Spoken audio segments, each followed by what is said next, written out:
Assalamu alaikum. Today I will talk about our চুম্বক project. এর আগে আমি একটা মিট দিয়েছিলাম তো তখন হয়তো আপনারা অনেকে প্রেজেন্ট হতে পারেন না এই বিষয়টাতে তো আমি চুম্বক প্রজেক্ট নিয়ে কিছু কথা বলবো যাতে আপনারা এই প্রজেক্ট সম্পর্কে একটা বেসিক ধারণা পেতে পারেন। তো চুম্বক প্রজেক্টটা মূলত হচ্ছে ফেসবুক রিলেটেড কাজ, অর্থাৎ ফেসবুকের যে রিয়াকশনের কাজটা আমরা ধরেন ফেসবুকে যেমন লাভ, রিয়েক্ট, ওয়াও মানে এই ধরনের যে ধরনের রিয়াকশন দিয়ে থাকি সেই রিয়াকশনগুলোই আমাদের মূলত ক্লায়েন্টের লিঙ্কগুলোতে বা ক্লায়েন্টের যে পোস্টগুলোতে আছে সেগুলো আমাদের নিজস্ব আইডি থেকে দিতে হবে। ধরেন এখানে হচ্ছে চুম্বক যে অ্যাপসটা রয়েছে এই অ্যাপসটা আমাদের ডাউনলোড করতে হবে। দেন সেই অ্যাপসের ভিতরে আমাদের ক্লায়েন্টের যে পোস্টের যে লিঙ্কগুলা বা কাজগুলা ওখানে দেয়া থাকবে। আমরা আমাদের ফেক আইডিগুলো যেগুলো আছে সেগুলো দিয়ে আমরা লগ ইন করবো। লগ ইন করার পরে আমরা সেই লিঙ্কগুলাকে প্রবেশ করার পরে ওখানে আমাদের ক্লায়েন্টদের বলা থাকবে যে আমাদের কি ধরনের রিয়াকশন অ্যাকচুয়ালি দিতে হবে। তো লাভ, রিয়েক্ট বা ওয়াও, হাহা যে ক্লায়েন্টের যে পোস্ট অনুযায়ী যে পোস্টের ধরন সেই অনুযায়ী আমরা রিয়াকশন দিব। দেওয়ার পরে অনেকে বলবে অনেক বলে যে কমেন্ট করার জন্য, তো যেখানে যেটা বলবে ক্লায়েন্টের যে অর্ডার অনুযায়ী আমরা কমেন্ট করব অথবা রিয়াকশন দিব অথবা শেয়ার করব। আমাদের যেটা করতে বলা হবে আমরা সেটাই করব। দেন হচ্ছে আমরা স্ক্রিনশট নিব।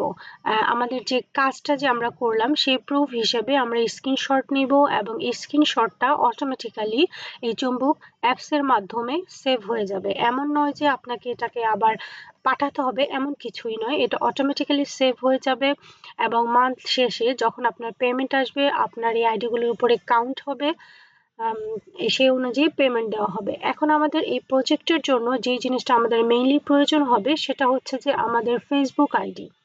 সবারই একটা পার্সোনাল ফেসবুক আইডি থাকে, কিন্তু আমরা এখানে সব কাজ করব হচ্ছে অন্যান্য সব আইডি দিয়ে। ধরেন আপনার প্রত্যেকের 10টা ফেসবুক আইডি ক্রিয়েট করবেন। 10টা ফেসবুক আইডির আন্ডারে একটা ফেসবুক আইডির আন্ডারে অনেক পেজ ক্রিয়েট করা যায়। আই থিঙ্ক 30টাও করা যায়। তো আপনারা মিনিমাম 5টা থেকে 10টা পেজ ক্রিয়েট করবেন একটা ফেসবুক আইডির আন্ডারে।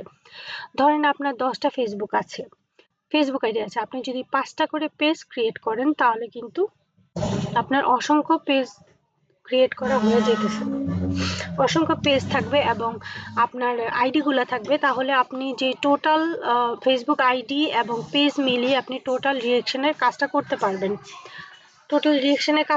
পারবেন। কিন্তু ফেসবুক পেজ দিয়ে কমেন্টের কাজ করা যায় না, আইডিগুলো দিয়ে কমেন্টের কাজ করা যায়। এজন্য আইডিগুলো হচ্ছে আপনার মেইন দরকারি, কিন্তু রিয়াকশনের কাজগুলো বেশি থাকে এবং রিয়াকশনের কাজগুলো আপনার ফেসবুক আইডি এবং ফেসবুক পেজ দুইটা দিয়েই কন্টিনিউ করতে পারবেন। এই প্রজেক্টটার লংজিভিটি হচ্ছে মেবি 1 ইয়ার।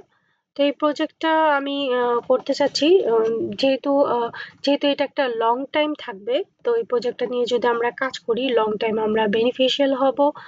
সো আপনারা যদি এই প্রজেক্টটা সম্পর্কে কাজটা কিন্তু খুবই ইজি। সো আপনারা যদি এই প্রজেক্টটা সম্পর্কে ইন্টারেস্টেড হন করার জন্য তাহলে আপনারা আপনাদের ফেসবুক আইডিগুলা এবং ফেসবুক পেজগুলা ক্রিয়েট করেন এবং এই প্রজেক্ট সম্পর্কে যে কোনো ধরনের কোয়েরি থাকে আমাকে পার্সোনালি বা গ্রুপে আপনারা নক দিতে পারেন বা মেসেজ দিতে পারেন। I will answer you. So thank you.